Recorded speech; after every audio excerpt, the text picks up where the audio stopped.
בשבוע שעבר הקואליציה אישרה את העברתה של רשות החברות הממשלתיות לשר במשרד המשפטים והממונה על הקומבינות דודי אמסלם. מדובר בלא פחות מבור שחור לג'ובים, עסקנות פוליטית והשחתה של המגזר הציבורי. למה? אז בואו תשמעו סיפור. רשות החברות הממשלתיות זה גוף ממשלתי שאחראי על עשרות חברות בבעלות ממשלתית. עשרות חברות שמתעסקות בתחומים שקשורים לחיים של כולנו, לתחבורה, לתשתיות, לביטחון, דיור, תקשורת, מים וכן הלאה.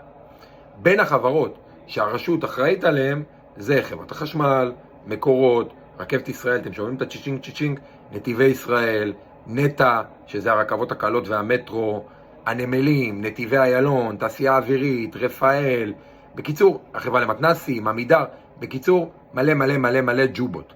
הרשות הזו קיימת כבר משנות ה-70, ותמיד היא נוהלה במשרד האוצר.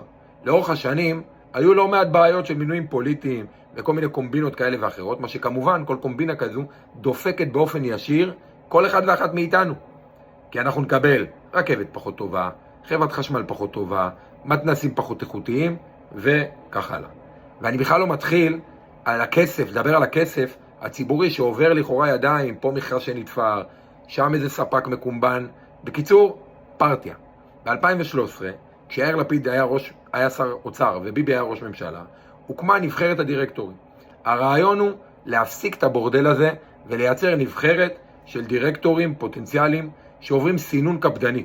כל מינוי של דירקטור בעצם לחברה ממשלתית חייב להיות מאותה נבחרת דירקטורים. אתה לא יכול להביא את האח של ההוא והחבר מרכז הזה והבן דוד הקומבינטור ההוא. לא, יש נבחרת ואפשר לבחור רק ממנה. בין הקריטריונים שנקבעו לכניסה לנבחרת זה ניסיון ניהולי, ניסיון מקצועי, הבנה עסקית, השכלה, ניסיון ביטחוני, ניסיון חברתי, ניסיון במגזר הציבורי. הנבחרת הזו גם אמורה להיות מגוונת, לא כמו הממשלה. 50% גברים, 50% נשים ו10% לא יהודים. מ-2013 הסיפור עבר די טוב. מבקר המדינה אפילו שיבח את המעבר לקונספט החדש. החברות הממשלתיות מתחילות להתנהל בצורה קצת יותר רצינית, רואים את זה בדוחות הכספיים שלהם, בדוחות השקיפות. הנושא של מינויים פוליטיים וקומבינות במינוי דירקטורים כמעט נעלם לחלוטין. וחשוב להבין, דירקטור, הייתי דירקטור בכמה חברות, זה לא עציץ.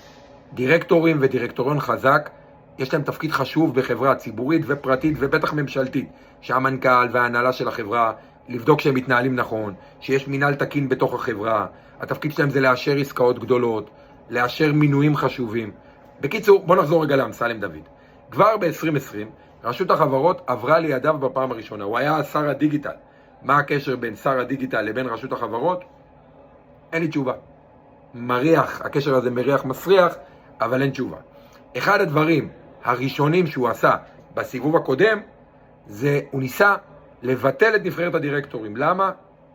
תשאלו את עצמכם, תכף ננסה להבין. מי שנלחמה בו בזמנו הייתה המשנה ליועצת המשפטי דינה זילבר. ובסוף מי שעצר אותו זה בג"ץ, שלא הסכים.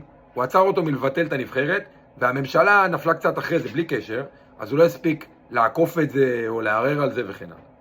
ואז הגיעה ממשלת בנט לפיד, שקמה אחר כך, והרשות כמו שצריך חזרה למשרד האוצר, ואפילו מינו נבחרת דירקטורים עדכנית, נבחרת דירקטורים 2022, זאת אומרת, עדכנו את הפול. אחרי שאמסלם בתקופתו לא רצה לעדכן את הפול, כי הוא רצה לבטל את הנבחרת, וכמובן שהוא עשה נזק לחברות הממשלתיות, כי זה יצר מלא חוסרים בדירקטורים שלהם, ומלא חוסרים בפגיעה בהתנהלות. והנה ממשלת בנט לפיד נפלה. עכשיו יש ממשלה חדשה של נתניהו, ממשלת ימין מלא, הם אוהבים להגיד. והופ, שוב רשות החברות הממשלתיות עוברת לידיים של אמסלם דוד. דודי שלנו כל כך רוצה את הרשות עד שהוא הסכים למחול על כבודו. אני מזכיר לכם שהממשלה קמה, הוא רצה להיות או שר משפטים, לא שר במשרד המשפטים, שר משפטים, או יו"ר הכנסת. והוא נעלב מאוד שהוא לא קיבל, והוא דיבר על גזענות וזה, אבל בסוף הוא סגר עם ביבי שהוא יהיה שר במשרד המשפטים, בלי אחריות באמת, אבל יקבל לידיו את בחירת ליבו, שזה רשות החברות הממשלתיות. ואתם בטח שואלים את עצמכם, מה הקטע? מה הקטע של אמסלם? למה הוא חם על רשות החברות הממשלתיות? תקבלו מספרים. רשות החברות הממשלתיות אחראית על מינוי דירקטורים בחברות הממשלתיות, חלק מהן הקראתי מקודם, על הפרטות, על שינויים מבניים בכל ה-70 חברות ממשלתיות, ששווי הנכסים שלהן זה 230 מיליארד שקל. הן מכניסות בשנה כל החברות הממשלתיות 70 מיליארד שקל, ומעסיקות באופן ישיר יותר מ-50,000 עובדים. שמעתם את הצ'יצ'ינג? מתחיל להתחבר לכם כל הנקודות? לחברות האלו יש מאות דירקטורים. כל דירקטור מקבל יופי של תגמול על היותו דירקטור, תגמול שקל, מגיע לעשרות אלפי שקלים בשנה על כמעט כלום.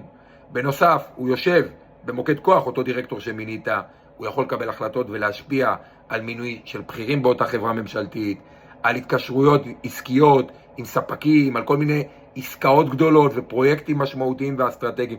בקיצור, חתיכת עמדת כוח. זאת אומרת, זו לא לכאורה רק דרך לסדר כיסאות בדירקטוריונים למקורבים, ולא רק אחלה הכנסה נוספת עבורם, זו גם לכאורה דרך לדאוג לקבלנים ולספקים שיקבלו מכרזים, כל מיני מקורבים מטעם, ולמשרות בחירות וכן הלאה. בקיצור, הבנתם למה לכאורה דודי שלנו מאוד רוצה את הרשות הזו?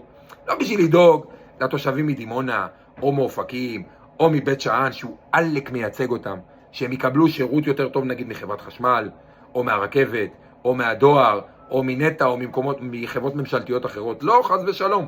הוא רוצה את זה כדי שהוא יקבל כוח, והוא יקבל השפעה, והוא יוכל, לכאורה, לסדר ג'ובים וקומבינות למי שצריך. איך אני יודע? כי הוא התבטא שוב ושוב ושוב בנושא, והוא תמיד דיבר על זה שנבחרת הדירקטורים לא מתאימה לו. הוא כמובן צובע את זה בצבעים של קיפוח, אזרחים סוג א', אזרחים סוג ב', ישראל הראשונה, ישראל השנייה, כל הסיפורים האלה, אבל זו דמגוגיה. כי הוא לא הולך למנות עקרות בית מהפריפריה לדירקטוריות, כמו שהוא מוכר בנאומים בכנסת. למה? כי הם לא עומדות בשום דרישות סף. ואם הם כן עומדות בדרישות סף, הוא לא צריך לבטל את נבחרת הדירקטורים, הוא יכול להכניס אותם דרך נבחרת הדירקטורים.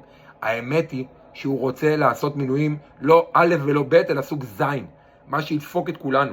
תתביישו לכם, חברי הקואליציה, שהרמתם יד ואישרתם שבוע שעבר את העברת הרשות לידיים של אמסלם, ונשאר לנו רק לקוות שבג"ץ, שעדיין כאן, ברוך השם, בשביל לשמור על האינטרסים שלנו, הציבור, יעצור את הניסיונות של אמסלם לחרב את רשות החברות ולהפוך אותה לג'ורה של מינויים לא מקצועיים, של ג'ובים, של תפירת מכרזים ושל עסקנות פוליטית.